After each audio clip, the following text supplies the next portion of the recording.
இன்னைக்கான வீடியோவில் வந்து நம்ம என்ன பார்க்க போகிறோம் அப்படின்னா, உடல், மனம், ஆன்மா, ஆ அறிவு அப்படிங்கிற நிறையா விஷயங்கள் இருக்குல்ல. இதெல்லாம் எப்படி செயல்படுது?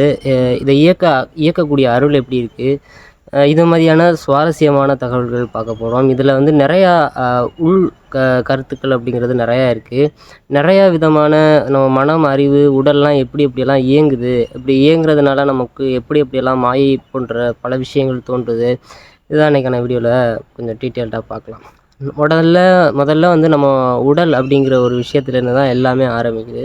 இந்த உடல்லேருந்து தான் எல்லா விதமான அறிவு, மனம் போன்ற எல்லா உற்பத்தியும் உற்பத்தி ஸ்தானம் எங்கேருந்து ஆரம்பிக்குது அப்படின்னா நம்ம உடல். இப்போ ஒரு குழந்தை பிறக்குது அப்படின்னா, அந்த குழந்தைக்கு எந்த ஒரு டேட்டாவும் இருக்கிறது கிடையாது. ஆ என்ன மாதிரியான ஒரு டேட்டாக்கள் இருக்குது அப்படின்னா, ஒரு ஜீன் வழியா இருக்குங்கள்ல ஒரு டேட்டா.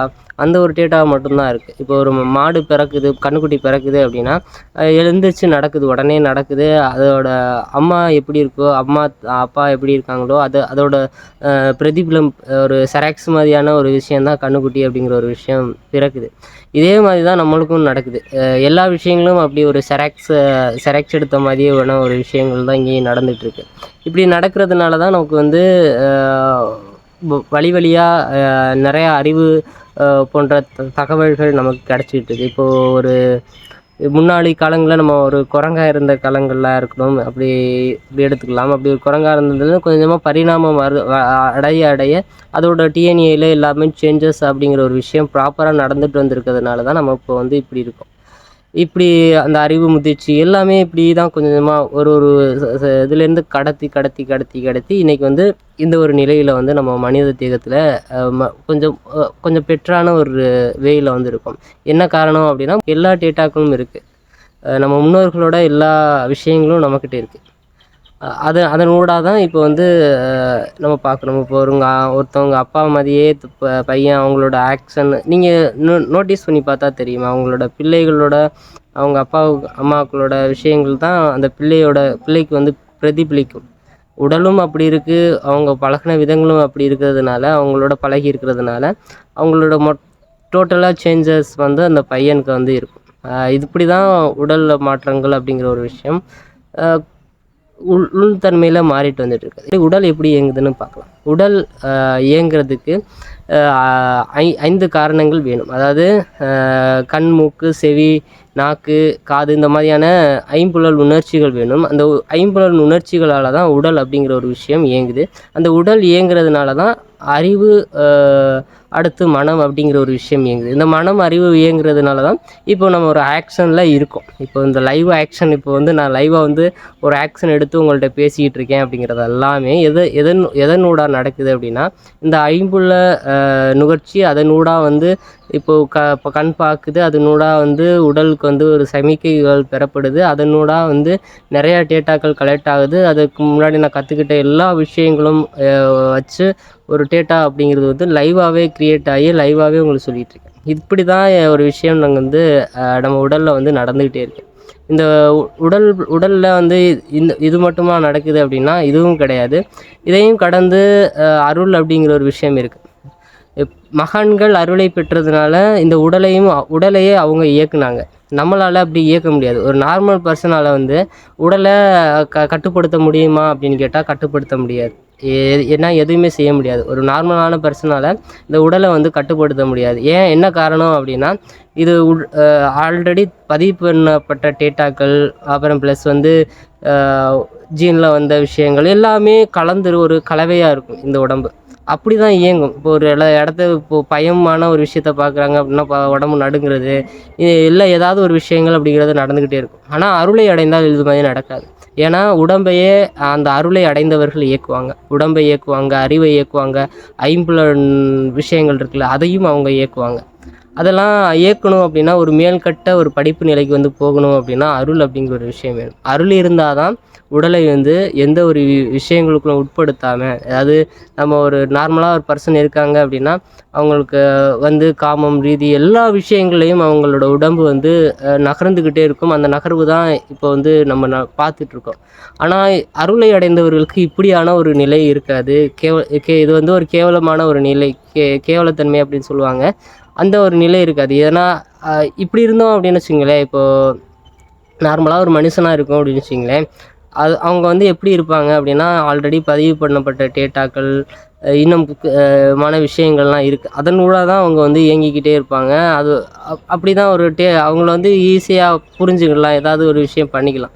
ஆனால் அருளை அடைந்தவர்கள் அப்படி கிடையாது. மொத்தமாகவே புல் பாடியும் அவங்க தான் இயக்குவாங்க, அறிவையும் அவங்க தான் இயக்குவாங்க, ஐம்புலன் நுகர்ச்சிகளையும் அவங்க தான் இயக்குவாங்க. தேவைப்பட்டால் சாப்பிடுவாங்க, தேவைப்படலைன்னா இருப்பாங்க. அது அது எல்லாத்தையும் அவங்க வந்து சரியாக வந்து அந்த அருளை வைத்து எல்லாத்தையுமே நடத்திக்க முடியும். பய உணர்வுலேருந்து வெளியில் வரலாம். இந்த உடலை கரைத்து கொள்ள முடியும்னா அதையும் கூட கொஞ்சம் கொஞ்சமாக கரைச்சிக்கிட்டு உழைக்க போகிறது, அப்போ உள்தன்மையில் நிறையா உள்ளரிக்க போகிறது. இப்போ நான் பேசிகிட்டு இருக்கிறதெல்லாம் மேலோட்டமான விஷயங்கள். ஆனால் இதையும் கடந்து இந்த பெரும் சரீரம் அப்படிங்கிறது, இறைவனோட சரீரம் அப்படிங்கிற ஒரு விஷயம் இருக்குது. அதனூடாக வந்து போகிறது, இறைவனோட அதாவது சிவன் அடியில் வந்து இருந்து அதனூடாக பயணிக்கிறது, இந்த மாதிரியான பலகட்ட நிலைகள் அப்படிங்கிறது இருக்குது. இதெல்லாம் நம்ம இதை சொல்கிறான் அப்படின்னு நீங்கள் எடுத்துக்கலாம் வேண்டாம். ஏன்னா இதெல்லாம் நூட்களில் ரொம்ப விவரமாகவே குறிப்பிட்டிருக்காங்க நம்ம பெரியவர்கள். இப்படியெல்லாம் இயக்கலாம், இப்படியெல்லாம் செய்யலாம் அப்படின்னு நிறைய விஷயங்கள் சொல்லியிருக்காங்க. இப்படி தான் அது அருள் அடைஞ்சால் தான் இந்த மாதிரி விஷயங்களில் வந்து செய்ய முடியும். அருள் அடையணும் அப்படின்னா நமக்கு சமரசம் அப்படிங்கிற ஒரு விஷயம் தோன்றியிருக்கணும். எல்லா உயிர்களையும் பொதுவாக பார்க்கக்கூடிய அந்த ஒரு நிலை வந்து ஏற்பட்டிருக்கணும். அப்படி ஏற்பட்டால் தான் அந்த அருளை வந்து நம்மளால் அடைய முடியும். அப்படி அந்த அருளை அடைந்தால்தான் நமக்கு இந்த மாதிரியான விஷயங்கள் செய்ய முடியும். எல்லா விஷயங்களையும் நம்மளால் கட்டுப்படுத்த முடியும். நீங்கள் உங்கள் கண்ட்ரோலில் இருந்தீங்க அப்படின்னா, இந்த லூசி படத்தில் ஒரு 28% இந்த மாதிரி இருக்கும்போது ஒரு சீன் காட்டுவாங்கல்ல, அதே மாதிரி தான். அவங்க முழு பாடியும் அவங்களோட கட்டுப்பாட்டுக்குள்ளே இருக்கும். எல்லாமே அவங்களோட கட்டுப்பாட்டுக்குள்ளே இருக்கும். அறிவு, மனம் எல்லாமே அவங்க கட்டுப்பாட்டுக்குள்ளே இருக்கும். அப்படி இருக்கும்போது அவங்க எதை வேணாலும் எப்படி வேணாலும் செய்ய முடியும். ஒரு அருளை அடைந்து ஒடுங்கி போய்கிட்டு தான் இருப்பாங்க. ஒடுங்கி போனாலும் ஆல்ரெடி இருந்த வாசனைகள் எல்லாத்தையும் வச்சு அவங்களால இப்படி ஒரு பர்ஃபெக்டான ஒரு மனுஷனா அப்படிங்கிற மாதிரி அருளை அடைந்தவர்களை பார்க்குறவங்களுக்கு தோணும். ஏன்னா அப்படி அவங்களோட செயல்பாடுகள் அப்படிங்கிறது அப்படி இருக்கும். ஏன்னா நம்ம இன்னரை வச்சு நம்ம வந்து இந்த மாதிரியான விஷயங்களுக்குள்ள தான் இருக்கும். அது நம்ம அறிவு, மனம், அதை உடலில் வந்து டேட்டாக்கள் வருது, ஐம்புலன் வந்து நுகருது. இப்படி அதனூட வந்து அறிவு செயல்படுது, மனம் செயல்படுது. இதுக்குள்ளே தான் நம்ம ஒரு நார்மலான ஒரு மனிதன் வந்து இதுக்குள்ளேயே தான் அகப்பட்டு இருக்கான். இதையும் கடந்து அருள் அப்படிங்கிற ஒரு விஷயம் அனைத்தையும் இயக்கக்கூடிய விஷயத்துக்கு அவங்க போகிறதே கிடையாது. இந்த அருளை அடைந்தால் இந்த உடம்பை வந்து முழுமையாக கண்ட்ரோல் பண்ணலாம். இந்த உடம்பு, மனம், புத்தி, சித்தம், அகங்காரம் என எதை கட்டுப்படுத்த முடியாது அப்படின்னு சொல்லிட்டு எதுவும் கிடையாது அருளை அடைந்து இன்னும் ஊடாக பயணித்தாங்க. அருளை ஃபஸ்ட் அடைஞ்ச போது ஓரளவு இருக்கும். ஊடாக பயணிக்க இந்த பிரபஞ்சத்தோடவே அவங்க வந்து ஐக்கியமாகக்கூடிய ஒரு ஸ்டேட்டுக்கு வந்து அவங்க போயிடுவாங்க. அப்படி தான் அவங்க ஒருத்தவங்களோட நிலைகள் வந்து மாறுபடுது. நார்மலாக நம்ம இப்போ வந்து எப்படி இருக்கோம் அப்படின்னா, ஏதோ ஒரு அறிவு ஏதோ சொல்லுது, மனம் ஏதோ சொல்லுது, நம்ம நார்மலாக இருக்கிறது. மனம் ஏதோ சொல்லுது, அறிவு ஏதோ சொல்லுது, நம்ம ஐம்புல நுகர்வு ஒரு பக்கம் இழுத்துட்டு போகுது. இப்படி அலைச்சல் அப்படிங்கிற ஒரு தேன் தான் இருக்குது. இந்த அலைச்சலை நம்ம முதல்ல போக்கணும். எல்லாமே நம்ம கட்டுப்பாட்டுக்குள்ளே இருக்கணும். அதுதான் இங்கே முக்கியம். உடல் நம்ம கட்டுப்பாட்டுக்குள்ளே இருக்கணும், மனம் நம்ம கட்டுப்பாட்டுக்குள்ளே இருக்கணும், அறிவு நம்ம கட்டுப்பாட்டுக்குள்ளே இருக்கணும், ஐம்புல நுகர்ச்சிகள் நம்ம கட்டுப்பாட்டுக்குள்ளே இருக்கணும். இதெல்லாம் கட்டுப்பாட்டுக்குள்ளே இருக்கணும் அப்படின்னா சமரசம் அப்படிங்கிற ஒரு விஷயம் தோணணும். சமரசம் எல்லா உயிர்களையும் பொதுவாக பார்க்கக்கூடிய ஒரு சமரச உள்ளம் அப்படிங்கிறது வேணும். அப்படி இருந்தால் தான் இதெல்லாம் நம்மளால் செய்ய முடியுமே ஒழிய மற்றபடி எதாலையும் நம்மளால் அருளை அடைய வைக்க முடியாது. அதாவது ஜீவகாருண்யம், நீங்கள் நான் எடுத்துக்கலாம். ஜீவகாருண்யம் எல்லா விஷயங்களும், அதாவது ஜீவகாருண்யம் மற்றபடி எல்லாமே தன்னோட உயிராக பார்க்கக்கூடிய ஒரு பக்குவம் வந்தவங்க மட்டும்தான் அருளை அப்படிங்கிற ஒரு விஷயத்தை அடைய முடியும். அப்படி அடைஞ்சாதான் மேல்கட்ட நிலைகளை வந்து அடைய முடியும். இல்லைனா இந்த சுழற்சிக்குள்ளேயே ஒரு மனிதனோட வாழ்நாள் முழுதும் முடிஞ்சிடும். இந்த உடல், அறிவு, புலன்கள், மனம், இப்படி இதுக்குள்ளேயே முடிஞ்சிடும் ஒருத்தனோட வாழ்க்கை அப்படிங்கிறது. ஏன்னா இதுதான் உண்மை அப்படின்னு சொல்லிட்டு அதை பின்னால் ஓடிக்கிட்டே இருப்பான். அப்படி ஓடிக்கிட்டே இருக்கும்போது சீக்கிரம் வயசு வந்துடும், டக்குன்னு முடிஞ்சிடும். அப்புறம் மறுபிறப்பு அப்படிங்கிற ஒரு விஷயம் நடக்க ஆரம்பிக்கும். இது எல்லாமே நம்ம பயணிக்கணும் அப்படின்னா அருள் அப்படிங்கிற ஒரு விஷயம் மட்டும் வேணும்.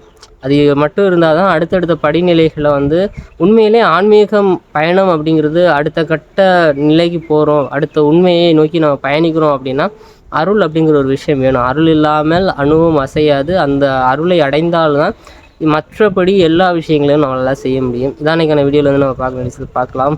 அடுத்த வீடியோவில் பாய்.